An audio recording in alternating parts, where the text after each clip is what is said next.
भागीदारी partnership company में अंतर समझिए।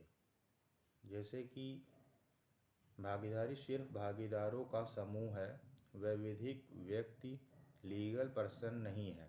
ठीक, भागीदारी में भागीदारों का दायित्व व्यक्तित्व तथा असीमित होता है। भागीदारी में एक भागीदार अपनी अंश पूंजी को दूसरे भागीदार की सहमति के बिना नहीं बेच सकता है। चौथा, भागीदारी में एक भागीदार की मृत्यु या उसका निर्गमन बाहर जाना भागीदारी को भंग या समाप्त कर देता है। भागीदारों के निर्माण के लिए कम से कम 2 सदस्य होना आवश्यक है। कंपनी एक विधिक व्यक्ति होता है। दूसरा, कंपनी में सदस्यों का दायित्व कंपनी की आस्तियों एसेट्स जिसको कि कहते हैं तक सीमित होता है। कंपनी में सदस्य अपने अंश बाजार में स्वतंत्रता पूर्वक बेच सकते हैं। कंपनी के पंजीकरण के पश्चात सदस्यों की मृत्यु या उनकी निवृत्ति से कंपनी का अस्तित्व बना रहता है। कंपनी के निर्माण के लिए कम से कम 7 सदस्य होने आवश्यक हैं सार्वजनिक कंपनी की दशा में।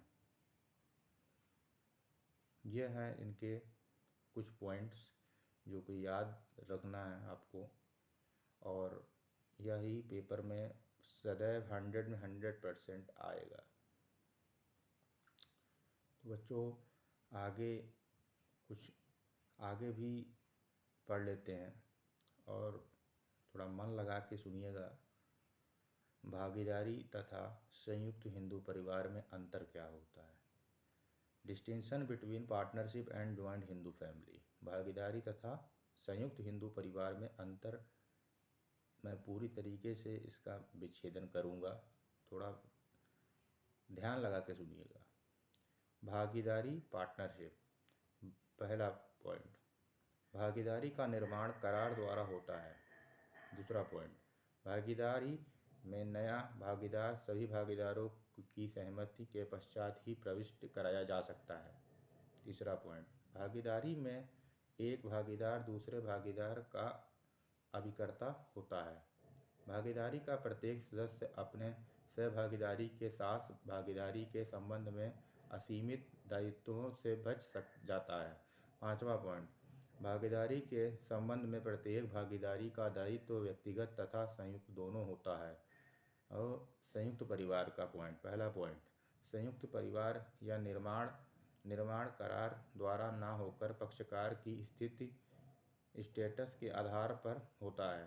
संयुक्त परिवार में एक नवीन सदस्य अपने जन्म से ही सदस्यता ग्रहण कर लेता है। संयुक्त परिवार के सदस्य को संयुक्त संपत्ति में अधिकार जन्म से ही मिल जाता है। तीसरा पॉइंट, संयुक्त परिवार के सदस्य एक दूसरे के अभिकर्ता एजेंट नहीं होते हैं। संयुक्त परिवार के सदस्यों को यह अधिकार प्राप्त नहीं होता। पांचवा पॉइंट, संयुक्त परिवार के सदस्यों का दायित्व व्यक्तिगत दायित्व नहीं होता, उनका दायित्व संयुक्त संपत्ति में उनके अंश तक सीमित रहता है।